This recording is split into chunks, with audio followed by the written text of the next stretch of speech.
समीरा, यह क्या, तुम तो आराम से यहाँ बैठकर खाना खा रही हो। रात में मेरे बेटे अमन ने गाजर का हलवा बनाने को कहा था, तुमने अभी तक हलवा नहीं बनाया। जेठानी निर्मला अपनी देवरानी समीरा से बोली। समीरा घबराहट से बोली, बस दीदी, अभी बना देती हूँ। आज सुबह मैंने नाश्ता नहीं किया था, इसलिए बहुत भूख लग गई थी, तो सोचा पहले खाना खा लो।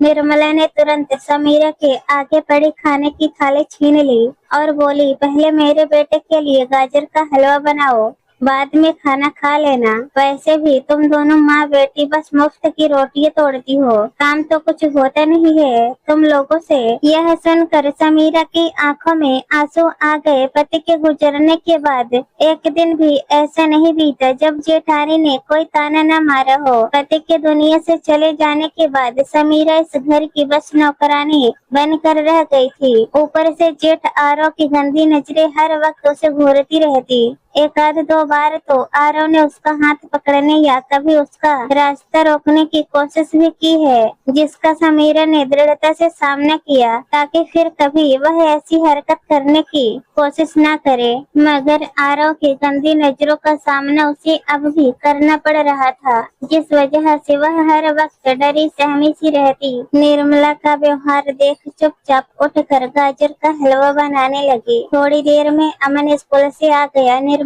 समीरा को किचन में आवाज लगाकर बोली, अरे भाई, गाजर का हलवा अब तक बना या नहीं? और अगर बन गया हो तो मेरे बेटे के लिए यहाँ बाहर ले आ। अमन अपना बैग पटक कर बोला, मैंने गाजर का हलवा आपसे बनाने को बोला था मम्मी, आपने चाची से गाजर का हलवा क्यों बनवाया? उतने में समीरा किचन से गाजर का हलवा लाकर बोली, बेटा यह ले गर्मा गर्म गाजर का हलवा। अमन बोला, मुझे तुम्हारे हाथ से बना गाजर का हलवा नहीं खाना। तुम अब इस घर की नौकरानी हो और मैं नौकरानी के हाथों का बना खाना नहीं खाऊंगा। यह सुनकर समीरा स्तब्ध सी खड़ी रह गई और बोली, बेटा तू ऐसी बातें क्यों कर रहा है? तुझे मैंने अपने हाथों से खाना खिलाया है और आज तो मुझे नौकरानी कह रहा है। अमन गुस्से में बोला, हाँ, आप नौकरानी हो तो नौकरानी ही बोलूंगा ना। यह सुनकर अमन के माता पिता हंसने लगे। अमन फिर से गुस्से में बोला, अगर इतना ही बुरा लग रहा है तो यह घर छोड़कर चले क्यों नहीं जाती? निर्मला हंसते हुए बेशर्मी से बोली, अरे बेटा, यह इस घर से कहीं नहीं जाने वाले, हमारे अलावा इसे कौन मुफ्त की रोटियां देगा? 20 वर्षीय अमन से अपमान के शब्द सुनकर समीरा के आंखों से आंसू रुकने का नाम ही नहीं ले रहे थे। जेठ जेठानी के अत्याचारों से वह वैसे भी त्रासित थी। धोखे से यह घर भी जेठ ने अपने नाम करवा दिया था और आज तो अमन की कड़वी बातों ने उसे यह घर छोड़ने के लिए मजबूर कर दिया था। समीरा भरे गले से बोली, मैं मुफ्त की रोटी नहीं खाती बेटा, उसके बदले में कोल्हू के बैल की तरह दिन भर काम करती हूँ। बोल कर वह अपने कमरे में आकर फूट फूट कर रोने लगी और सोचने लगी, ऐसी जिल्लत की रोटी किस काम की, जहाँ एक बच्चा भी अपमान कर दे और उसके माता पिता वहीं बैठकर मुस्कुरा रहे हैं। उसने तुरंत अपना और अपने बेटे का सामान पैक कर दिया। समीरा की 7 वर्षीय बेटी रोही बोली, मम्मी हम कहाँ जा रहे हैं? नानी के घर। समीरा की नजरों के आगे उसके भाई भाभी की जलती नजरें घूम गई, लेकिन फिलहाल वह फिर भी क्या कर सकती थी। वह बोली, हाँ बेटा, हम वहीं जा रहे हैं। वह सामान पैक करके जैसे ही बाहर निकली, उसकी जेठानी निर्मला सामने आकर तन कर बोली, कहाँ जा रही हो महारानी?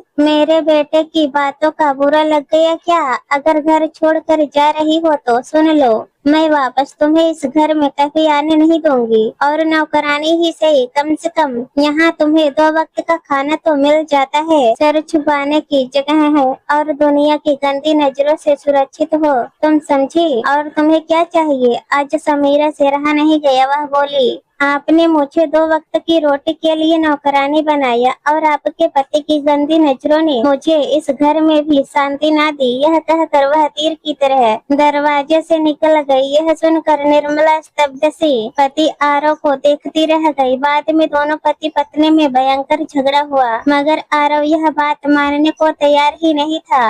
वह बोला, झूठ बोल रही थी समीरा और मुझ पर झूठा इल्जाम लगाकर गई है। निर्मला के मन में संदेह का कीड़ा घर कर गया था। उसमें और आरव में एक दूरी आ गई थी। अमन भी बस पूरे दिन पढ़ाई में डूबा रहता। अमन भीतर से बहुत गंभीर होते जा रहा था, जो उसके माता पिता को बिल्कुल दिखाई नहीं दिया। समीरा मायके तो आ गई थी, लेकिन उसके भैया भाभी उसे बिल्कुल भी पसंद नहीं करते थे।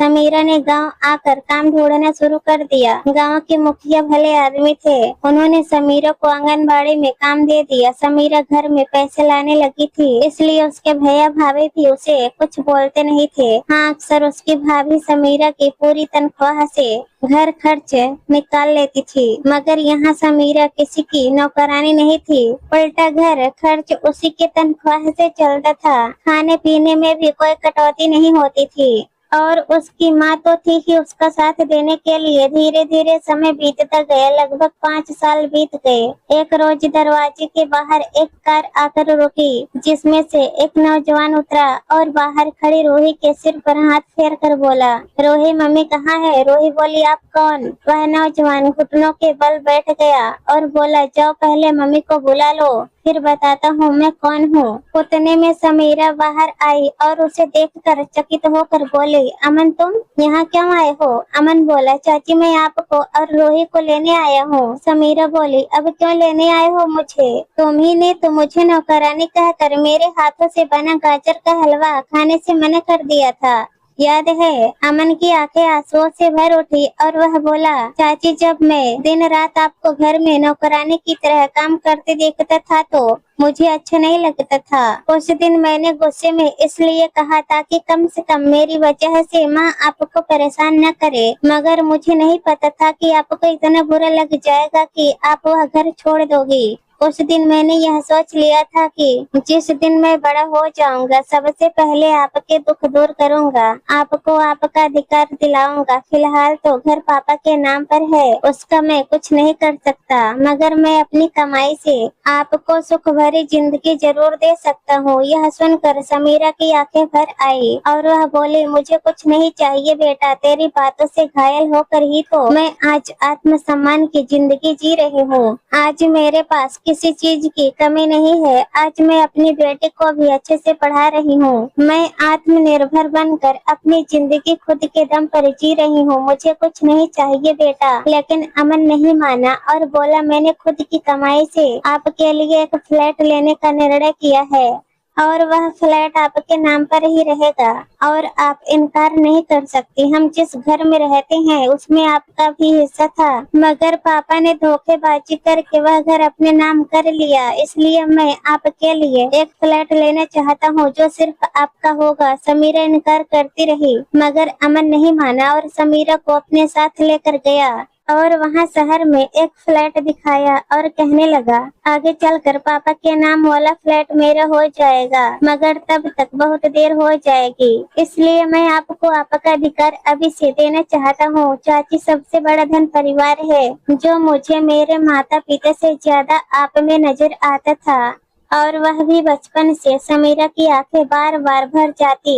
उसे तो लगा था ससुराल में उसका कोई नहीं, उसे तो कोई अधिकार भी नहीं मिला था, लेकिन आज अमन की वजह से उसे भी लग रहा था कि ससुराल में उसका भी कोई है। वह अमन को बार बार आशीर्वाद दे रही थी। कुछ ही दिनों में फ्लैट की रजिस्ट्री उसके नाम पर हो गई और वह अपनी माँ और बेटे के साथ इस फ्लैट में रहने लगी। उसे अब अपने पैसे भाई भाभी को देने की जरूरत नहीं थी, इसलिए उसके पैसे अब वह अपनी बेटी और अपने ऊपर खर्च करती थी। अमन भी बीच बीच में चाची से मिलने आता रहता। उसी बीच खबर आई कि अमन के माता पिता तलाक ले रहे हैं। यह खबर सुनकर समीरा स्तब्ध रह गई। बाद में पता चला कि उसके जेठ जी का कहीं बाहर अफेयर चल रहा था, इसलिए जेठानी ने तलाक लेने की जिद पकड़ ली थी। इस बात की खबर आग की तरह फैल गई थी, जिससे उसके जेठ जी भी डिप्रेशन में आ गए थे, क्योंकि समाज में उनकी बहुत बदनामी हुई थी। धीरे धीरे जेठ आरो को कई बीमारियों ने जकड़ लिया और वह दुनिया छोड़कर चले गए। जेठानी निर्मला अपने मायके जाकर बैठ गई थी, जहां उसके भाई भाभी उसके साथ अच्छा व्यवहार नहीं करते थे। एक समय उसने अपनी देवरानी को ताने मारे थे और आज वह खुद ऐसी जिंदगी जीने को मजबूर हो गई थी। अमन को भी अपनी माँ से कुछ खास लगाव नहीं था, क्योंकि उसने देखा था अपनी माँ को चाची को सताते हुए। अमन को पता था यह सब जो आज उसकी माँ भुगत रही है, यह उनके ही बुरे कर्मों की सजा है। अमन चाची समीरा को भरपूर मान सम्मान देता था और अब अपनी शादी की जिम्मेदारी भी उसने समीरा को दे दी थी, क्योंकि वह उसे ही अपना अभिभावक मानता था। समीरा भी अमन के लिए रिश्ते देख रही थी।